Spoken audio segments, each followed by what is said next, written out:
Hi, I'm Joan Walsh. I'm the editor-in-chief of Salon.com. And I'm Joe Klein. I am the political columnist for Time magazine and a contributor at Swampland Times blog. Hi, Joe. I wanted to set up some ground rules, and I have a feeling you're going to agree that this is going to be a John Edwards-free conversation. Only if it can also be an Elizabeth Edwards-free conversation. Absolutely, absolutely. Off the table. Good. I'm glad we agree. There are many, many more important things going on this week, and we're talking not even a week after the Scott Brown upset in Massachusetts. And Joe, I just wanted to ask you. Of course, I've read what you've written about it, but do you feel like the Democrats are kind of losing their heads over this, or is it as big a deal as we've all acted like it is? Well, I think it is. It's not insignificant. It's not the end of the world. I just looked it up earlier, and the last time Democrats had as many as 59 senators was in 1977, right after Watergate. Right. So the Democratic Party is in really excellent shape, but this is a warning signal. And the signal is that the independents who flocked to the Democratic Party in 2006 and 2008 because they saw the Republicans as inept and warlike and out of touch. Those independents are now seeing Democrats in Washington somewhat out of touch as well. And so that's something to worry about if you want to be the majority party. I mean, clearly independents were and are important, but, part of me is starting to think instead of calling them independents, they're either impatients or they're indecisives because, to expect Barack Obama to turn around what he needed to turn around in this first year is unrealistic. And certainly in Massachusetts, a lot of so-called independents were Republicans. But having said that, I agree with you that this is a warning signal. And I was very interested to read your interview with the president this week, which, I know it happened before the Coakley defeat, but he saw it coming, though. He saw it coming, and many people saw it coming. And, you make the point that he seemed oddly passive in that interview. He blamed the media, the awful media, for creating the perception that he's been all about deal-making and special interests this year. And frankly, that's not the media's problem. It's genuine. And I saw the same thing yesterday. The last few days since the Coakley defeat, I feel like the White House has been kind of, spinning about the zeitgeist and talking about Scott Brown like he was a force of nature rather than a phenomenon that some of their inaction and actions helped create. Well, I think that's very true. And passivity is a very interesting word to use here. First of all, you could kind of discount the shoot the messenger, aspect of what Obama was saying to me. That's one message that knows no ideology. They all do that when they get into trouble. It's we're the ones who are always to blame first. But I think that there was a real serious miscalculation made during the course of the year by the Obama administration in terms of dealing with the Congress. The president mentioned to me that he knew he was going to have trouble with Republicans early on when he went up to the Hill to talk to the Republican caucus about stimulus. And on his way there, he finds out that John Boehner, the minority leader of the Republican Party in the House, has already issued a statement saying that we're not going to cooperate with the president. Well, at that point, you got to recalibrate, and you got to figure, well, in order to get health care through the Senate, I'm going to need 60 votes. And that means I'm going to have to depend on such solid citizens as Joe Lieberman and Ben Nelson and hope that we can that Al Franken can be seated at that point. And we got two old guys, one guy mortally ill, Ted Kennedy, and we got Bobby Byrd. I mean, at that point, I think it would have been wise to recalibrate and to say to himself, well, maybe we should not try for all this year. Either not try for all of it or come up with a strategy where he could either get 60 votes or do it differently. And I really think he needed to make that decision a lot sooner because whatever.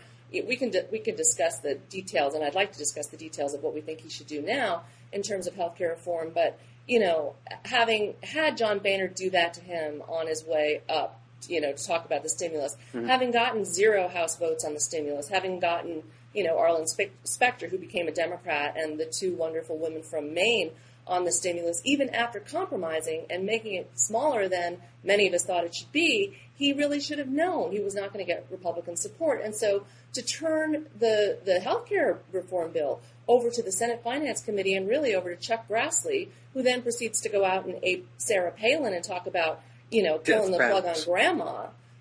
He let it get through the summer. We should not be talking about this on, just after the anniversary of the wonderful inauguration. So I agree it was an incredible miscalculation, and I don't know, sometimes I don't know if it was inexperience or just a kind of hubris, because one of my issues with him, with the president during 2008 was I didn't know why he was talking about himself in the same voice as Ronald Reagan, and I wasn't sure he was going to create a whole lot of Obamacans and, have Republicans flocking to do his bidding.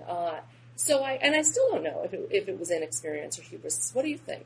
Well, you saw them coming over in Iowa. Iowa was a very, very heady experience for all of us who were there, but most especially for Obama. I mean, for me, the 2008 election looked a lot like the 1980 election when I would go to Reagan events and I'd see a lot of Democrats there. And, right. You were seeing a lot of Republicans at these events, and they were there for two reasons. One was they were really distraught with the religious tilt of the party, number one. And number two, they were really upset about the war in Iraq. And those were the reasons why they were coming over. I don't think that they were coming over for a universal health care plan. And the problem is this, and I'd like to broaden this out a little bit. We've had, since that Reagan election I covered, we've had 30 years of propaganda about government not being able to, to do anything, about government being the problem, as Reagan said, about, government being completely inept. And it's become a self-fulfilling prophecy because if you don't think government, if you think government is the problem, you don't pay much attention to it, and sooner or later you have the head of the Arabian Horse Association running FEMA during, Hurricane Katrina. Heck of a job. Yeah, heck of a job. And so, Obama has made the same mistake that Bill Clinton made, and it's this. I think the job one for a Democratic president is to prove to the folks that he's not going to get all crazy on them, that he is going to he cares about the government, he's going to run the government, and he's going to do it precisely, and he's going to take on the kind of special interests that have stolen the government from the American people. Obama didn't do that. There are ways he could have done that. At the end of his presidency, Bill Clinton said to me he should have done welfare reform before health care to let the people know that he was on their side. The middle class was infuriated by welfare, and by the way, rightly so in the mid-'90s. And in this case, what Obama should have done was to have gone left, especially on Wall Street and financial reform. Those guys were the ones who got us into this mess, and Obama should have shown right up front that he was going to be tough on them. Well, I don't entirely disagree with you about welfare reform. I did myself in 96 lose friends because I reluctantly supported it. I refused to sign a feminist proclamation about how it was misogynist and terrible to poor women because of what I saw was Clinton committed to delivering the kind of child care, health care, social supports, job training, which a lot of things, which he, excuse me, did you say you wish he did? Which he did. David Ellwood at Harvard, who was the father of a lot of this, ran the stats. Make work pay. And your average woman on welfare or welfare eligible was earning $7,000 a year more in government benefits by the end of Clinton's term than she was at the beginning. And he did all these kind of under the radar things like the earned income tax credit, right? Which that was a lot of the 7,000, right? And that was great. But what he didn't really go on to do was then turn to health care. Obviously, he got impeached and spent a lot of those next years defending himself from a really ridiculous Republican crusade. But to me, one of the problems is the Democrats don't deliver to their, I don't want to just say their base, but to the people who elect them and who supported them. So Obama at least tried to do healthcare reform, but got bollocksed up in special deal making, whether it's with the unions or with Ben Nelson and everybody else who was standing in line for a piece of this. But and now he's belatedly taking on Wall Street, which I'm happy about. But I'm still waiting for a Democrat to really finish Bill Clinton's agenda for that matter. Make work pay, and then make work pay for the middle class and stop the erosion of middle class wages, which Democrats, they never get to that part of the agenda. And obviously Obama still has, at least 3 years and maybe more to do that. But, Well, I think that that the healthcare reform was a big part of it. I mean, this was going to be a transfer if it passed. Right. And I hate talking about it in the past tense, but I guess you have to. It was going to be a $200 billion a year transfer to the working poor. That is more than the earned income tax credit, food stamps, daycare subsidies, housing subsidies put together. That was going to be huge and a great step towards social justice. But the problem is this, and both Clinton and Obama made the same problem. There is this kind of nagging stat out there, which is that 80% of the American people are entirely happy with the health care that they're receiving now. They may be a little bit worried that they're going to lose it, but they're happy with it. And when you look at the issues that they care about, health care comes in around fourth right now, behind terrorism, the economy, and deficit spending. So I think that what the president did wrong is the same thing that Clinton did wrong. He had to move more gradually. When I interviewed Clinton for the New Yorker at the end of his presidency, I remember that piece. Yeah, that's when he told me he should have done welfare reform first. And you know what, Joan? Even if he hadn't, bumped into Monica Lewinsky. I don't know whether bumping into. We weren't going to talk about. Literally or figuratively. We weren't going to talk about John Edwards here, so I'll leave that. None of that. But Clinton was never going to go back for a comprehensive plan. He had come to believe that incrementalism was the way to go. And I think that given the atmosphere that Obama had this year, it was probably the way to go too. Because, Henry Aaron of the Brookings Institution, a wise old head on these kind of issues, makes the point that if you could just get the Congress to pass an exchange, which was originally a Republican idea, adopted by Democrats, which is, a healthcare superstore where individuals and small businesses can get the market power to cut better deals and get their premiums down. If they could just pass that this year and expand the pool of people covered to maybe the parents of children who are eligible for the Children's Health Program and alleviate and reversing the antitrust exemption that the insurance companies have, that added on to the expansion of CHIP that we already saw this year and the amount of money that's going into new computer technology in medicine and research, this will have been the best year for healthcare reform since 1965, and so at this point, I think those things are still doable, by the way. I think those things are doable too. But would you have said that, on January 27th, 2009? I mean, all of us were kind of swept up in. Maybe you weren't, but I had lived through this before, and I thought he was going about it the right way. It was really, if you remember correctly, throughout the spring, it was kind of under the radar. Clinton just dived in, and it was controversy from day one because he put Hillary in charge. And I thought, wow, Obama's doing this, in a much wiser way. But it raises, to me, the most profound structural issue that we have to think about right now, which is this system capable anymore of producing, massive, important, culture-changing legislation, and requiring 60 votes in the Senate? Are you asking, or just no? But even with 50 votes, it's very hard. I think that the Senate seeks a natural balance, and And you would have lost some of those 60 votes if they only needed 50, because people would be, Blanche Lincoln, people like Blanche Lincoln and Mary Landrieu down south who worry about getting elected in conservative states, probably wouldn't have voted for the thing if it was only 50 votes. It would have been a tight vote even then. The problem is that they would have had 51 votes. They would have. The entrenched interests are so powerful, on both sides, by the way, that it has now, and also we in the media, and especially cable news, contribute to this, kind of feral atmosphere where everything is, snap judgments are made, instantaneously about every last thing, usually the most irrelevant things. I wonder whether you could do it. For example, let's take the public option, which I was in favor of. I'm sure you were too, probably. Yes, I am.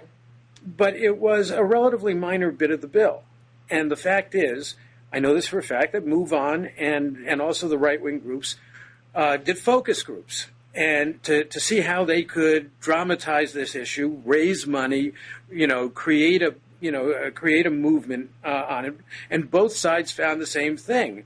They found that socialized medicine, or the promise of it, was what floated the boat of their supporters. The right-wingers hated the idea, and people on the left, kind of liked the idea. But it wasn't at the heart of this bill. And so the bill was completely distorted in its public presentation by making the public option such an important part of it. But I'm not sure that the public option is why it went down. I mean, that's just one example. Making abortion a central part of it was part of what went down. Giving the tax break to, the Medicaid break to Nebraska was not only vomitous, but it was part of the reason it went down. I guess what I would quarrel with you about here is just making Move On equivalent to the vast organization on the right. And, Move On does things that I don't agree with, and I blasted them on the Petraeus ad, et cetera. But I don't think that there's an equivalence between Move On and the lefty blogosphere and the enormous power of both the insurance industry as well as all kinds of Republican groups, which really did zero in on calling this socialist medicine, raising the death penalty scare and just hyping it even after it was debunked, and, making people, feeding people disinformation so that you had people standing up in town halls over the summer and saying, get the government's hands off my Medicare, not realizing that Medicare is a government program. So, I have a hard time with equivalence on those things. I don't think that there's a power equivalence there. I mean, after all, Move On didn't influence one Democratic vote, nor did the left-wing bloggers influence one who were against this bill, influence one Democratic vote in the Senate. What I was just talking about was the equivalency of methods. The fact that you now have interest groups on all sides, and, the interest groups in favor of big business and the status quo are obviously going to be stronger than those on the left, but they're all using the same. They're using the same methods, and in this case, the use of those methods completely distorted what this bill was about. And that's why I really worry about us being able to get good things done. I mean, you could take this across in New York this week, where I live. The state legislature refused to participate in the Race to the Top program that the Department of Education is launching, and tossed away the possibility of getting $700 million from the federal government to put into new charter schools. Why? Because the teachers' union doesn't like charter schools. And so on issue after issue after issue, you can pick out special interest groups, usually from the right, but sometimes from the left, who have a concentrated interest in keeping things the way they are and not changing things. And they now, and for a while, have had the whip hand of power in this society. And I don't know how you get past that. Well, I don't know either, but, I just tilted my head back, and I'm not supposed to do that on camera. Joe, I spent a lot of the 90s, we didn't know each other, although I think I did interview you for Salon about your Clinton book, if I'm remembering correctly. Mm-hmm. I spent a lot of the 90s trying to grapple with this. And even Salon, David Talbot wrote this manifesto and committed Salon to the radical center. It was a really wild idea that we weren't going to fall for democratic pieties and identity politics and all of that. And I personally, in my writing, I am a charter school fan, and I actually was mentioned in a Wall Street Journal editorial favorably for writing about the Edison Project because they had a good school here in San Francisco. So I really have spent a lot of time thinking about the ways that the Democratic Party gets bollocksed up by certain interest groups. And certainly last year during the primary, really concerned about identity politics. And I'd love to go back there for a minute with you. But I don't know, Joe. That's just not in New York. And this decision that you're talking about, that was the wrong decision, and I completely agree with you. But I am just not feeling it. That the main problem with our democracy right now is that the Democrats kowtow to their special interests. Well, I think it's a problem. The main problem in our democracy right now is that the Republicans are a party led by nihilists. They're a party that not only doesn't want to cooperate in the governing of the country. They're opposed to the governing of the country. Absolutely. And they are completely without morals in the way that they've distorted things throughout. They're disgraceful in the attacks on the president. I mean, in the piece that I wrote this week, I was told that at a point in August, the president said, boy, it kind of is hard to do bipartisanship when a third of the other party doesn't think you're an American citizen. I mean, I've seen moments where the right wing has careened off the edge before. And there's always been a powerful right wing in the Republican Party. But this is the first time in 40 years of doing this where the extremists are in control, where this is a party that's run by people like Rush Limbaugh and Glenn Beck and Sean Hannity, and there aren't any Republican politicians, not even conservatives, who will stand up to them.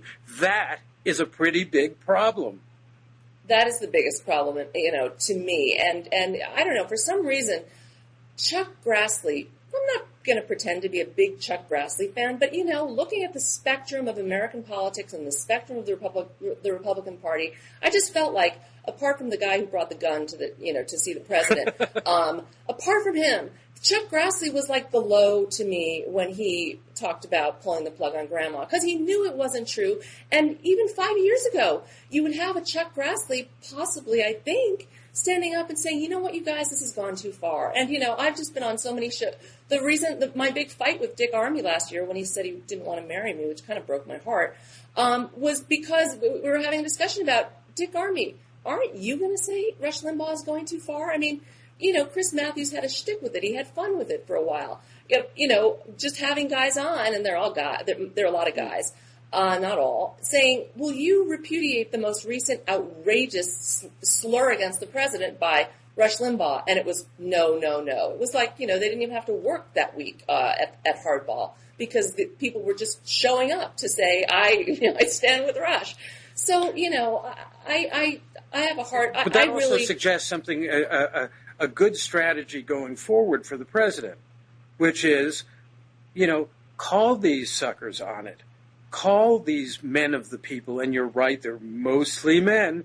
Call them, although there's always Michelle Bachmann. Sarah Palin and Michelle Bachmann, Palin Bachmann.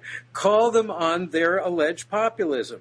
When make sure that the bank fee comes to a vote, and make sure all of these conservative populists can be found voting against big Wall Street. I don't think they will. They're not or voting against the or overturning the antitrust exemption for the insurance companies. I don't think they will.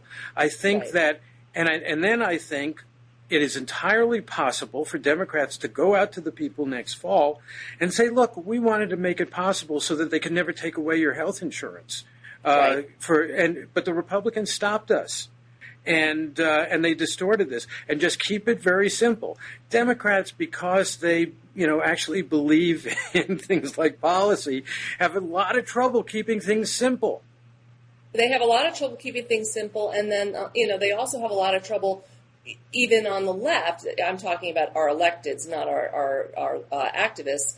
On the left, they have a lot of trouble voting for something that isn't what they wanted, but will at least help people. I mean, I really was frustrated, more than frustrated, when Fire Dog Lake started trashing Bernie Sanders. Bernie Sanders, he's a socialist. But he voted for the Senate bill because it would help millions and millions of people. And so Democrats, when the question is called, they are not going to make the perfect the enemy of the good. They're going to go with the thing that helps people. And, that pisses off the left. But on the other side, and I really want to ask you this question, you went off on the left blogosphere, some of it on that issue, and told them to grow up. And I understand your frustration, but I really found myself asking during that period, even as I opposed what they were doing, and even as I stood up for Bernie Sanders, what does the left have to do so a Bernie Sanders, I don't know how to personalize it, but so that the left is as feared as the conservatives in the party? Why does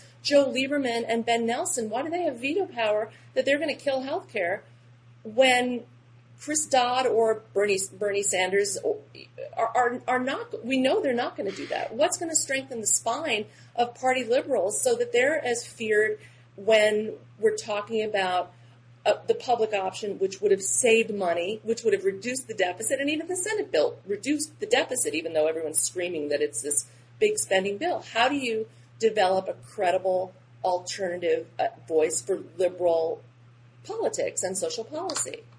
Well, I think that, part of the problem here is that deals are cut in the middle. They're always going to be cut in the middle. And that's going to always mean that there will be a few people like Joe Lieberman and Olympia Snow on the other side and Ben Nelson who are going to have disproportionate power, disproportionate weight. And in most cases, I've had real disagreements with Lieberman, especially on foreign policy. In most cases, what these people are doing, what Ben Nelson is certainly doing, is representing his constituency. You can't get elected senator from Nebraska as a Democrat unless you're pretty conservative. One of my gripes with the left is that they don't seem to understand that, and that there's even talk of primarying people like Blanche Lincoln or so on. In a state like Connecticut, I'd be all in favor of primarying Joe Lieberman. I don't think he represents what Connecticut is about at this point. But I do think you have to be realistic here, and you also have to be very conscious of the context that we've had 30 years, probably the most effective 30 years of politics in American history, and it's been run from the right. And the reason why it's the most effective is because we've had all these new technologies develop, things like polling and focus groups and so on. And so they can tap into the worst fears of middle Americans and play to them.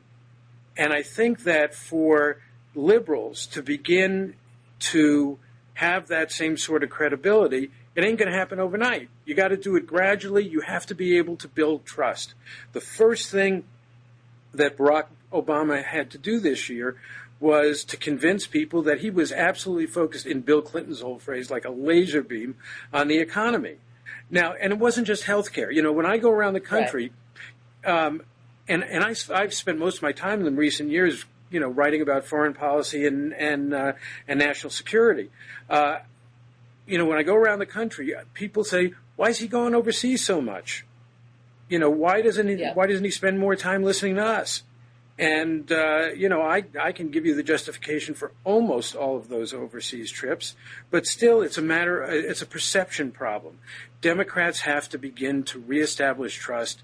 People have to begin to see that life is getting better. And you know what? That would have taken place in the 1990s had it not been for Monica Lewinsky and for the campaign that Al Gore ran in 2000. I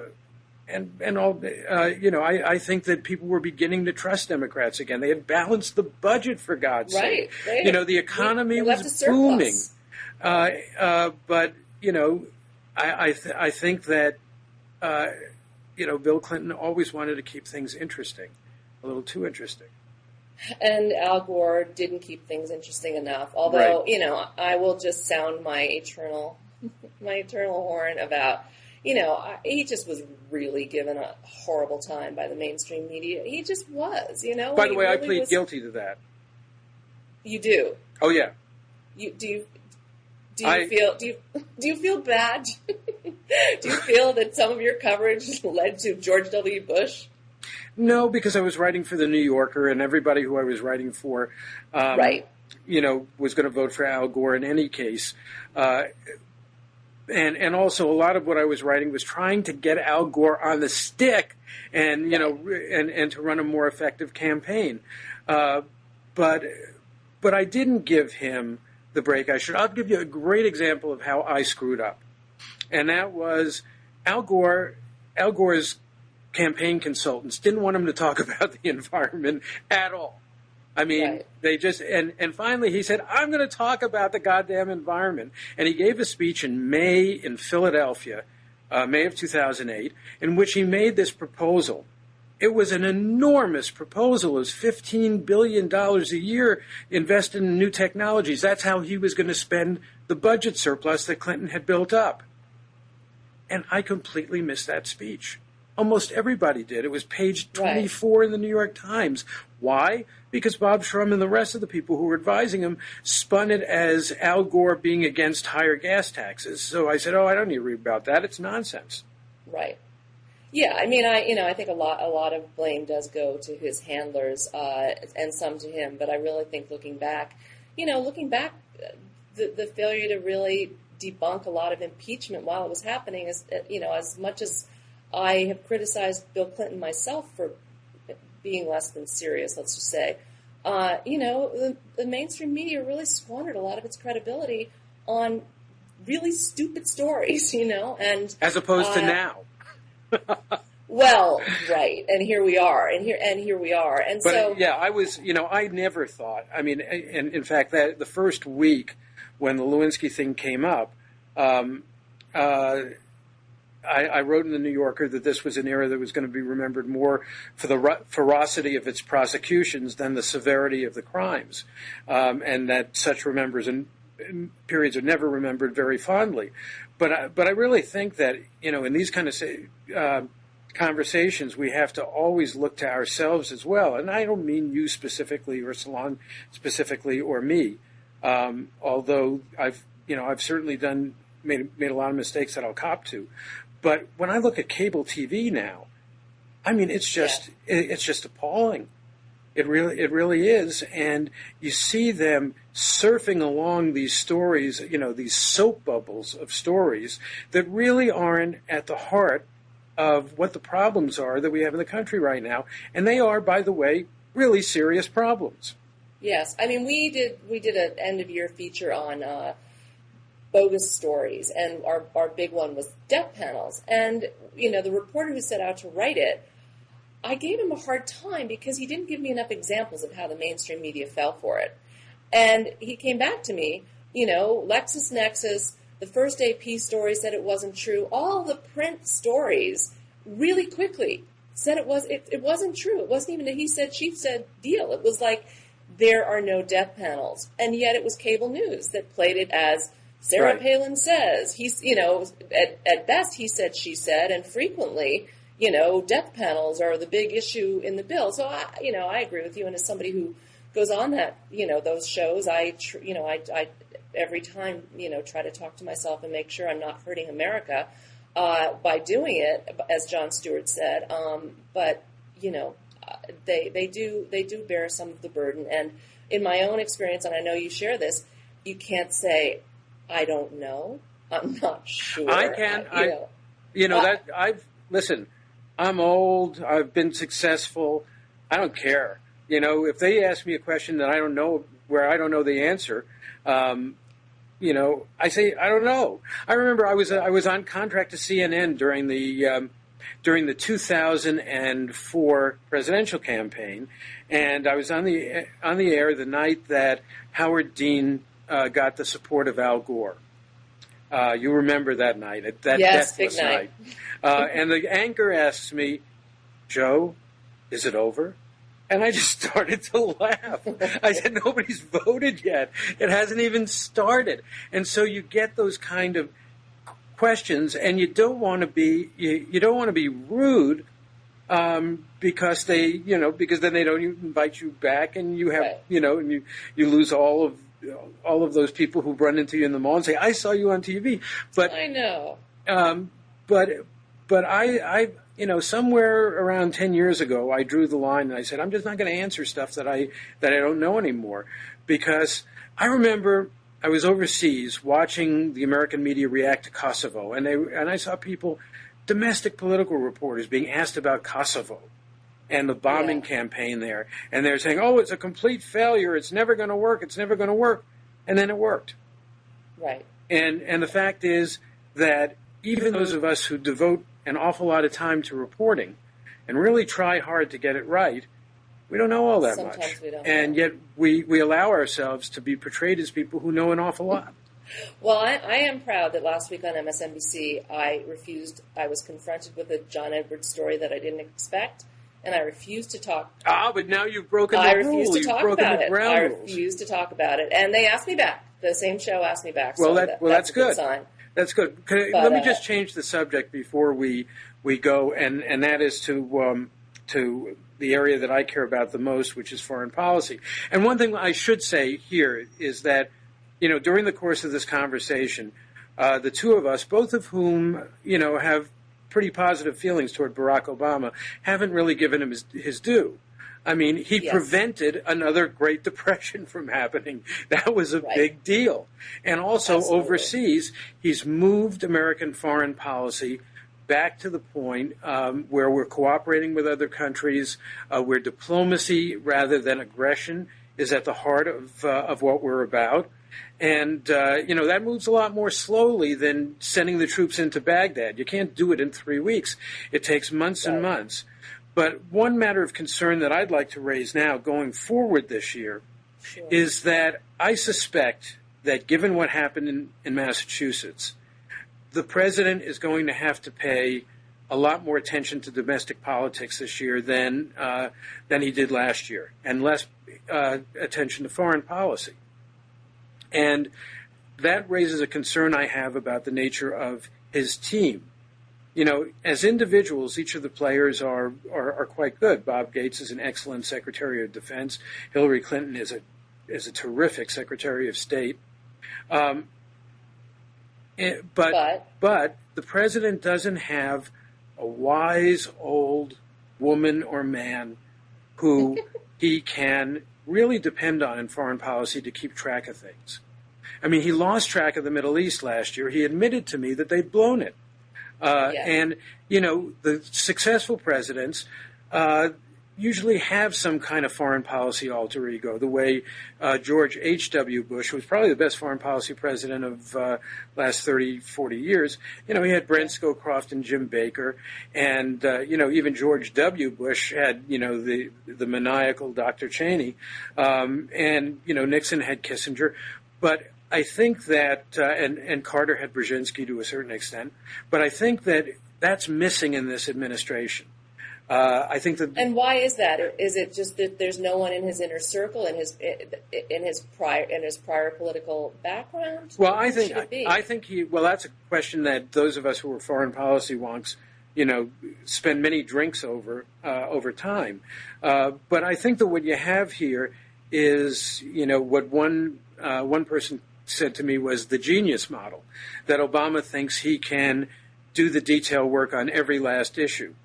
And I think that as he recalibrates after Massachusetts, which he's doing, and he has plenty of time, to regain the political ground. Sure. But he really has to think a little bit about structure in his administration, about whether he's been getting the proper advice on domestic policy, especially in how to handle the Congress, and whether he has someone he can really depend on to do the day-to-day detail work on really, really complicated issues like Afghanistan and Pakistan, and to think strategically about them. And it's not the Secretary of State. No, I mean, she's a political rival. She is she's probably the best public diplomat this country has had in a long time. She's a great representative for our country overseas, but she is not a strategic foreign policy thinker. And she's still learning the turf, really. I have tremendous respect and affection for her. She and I spent a lot of time talking during the past decade about the military when she was on the Senate Armed Services Committee, and I watched her learn the military in a way that was phenomenally impressive. I mean, I've told this story now publicly. I was at Fort Leavenworth with General Petraeus when he was there, and one night we were in a local Mexican restaurant kicking back margaritas. He kicked back all of one, and I said to him, "Is there any Democrat who's out there who might be president who could, who understands the way you think?" And he said to me, "You mean aside from Hillary?" And wow. And he's since insisted that he didn't see Barack Obama coming on the radar screen at that point. But I think that, like a lot of people, that it's there was a real meeting of the minds there between Petraeus and Hillary. But I think it's hard for her to take that, the old timers role, who can, look at the Middle East and say, well, this is where Kissinger screwed up on settlements in 1973. Right. And I think you need that. Well, since I know that the president will be watching this interview or this conversation, do you throw anybody out there? Who would you love to see talking in his ear while he's also paying attention? Anybody I mentioned publicly would be automatically disqualified, and so because you mentioned. All right, and we'll talk afterwards. And so I can't mention it. But that does. Right. It also raises another question, which I raised in my cover story this week, which is, how his personality affects this. This is a president who really, really doesn't like flamboyance. He is a very, very no-frills, no-drama kind of guy. I tell a story in the piece about the morning when he won the Nobel Peace Prize. And he goes into... that was fascinating. Goes into the Afghan policy review, and nobody congratulates him. And he doesn't even mention it. They just go straight to the meeting. And that's because everybody in the room understood that he didn't like sycophants. And that quality, that kind of diffident, detached quality, makes it really hard for people other than those who've been with him for a long time, like David Axelrod, Robert Gibbs now, and Michelle Obama, to have the kind of credibility with him that the kind of senior advisor type that I'm talking about should have.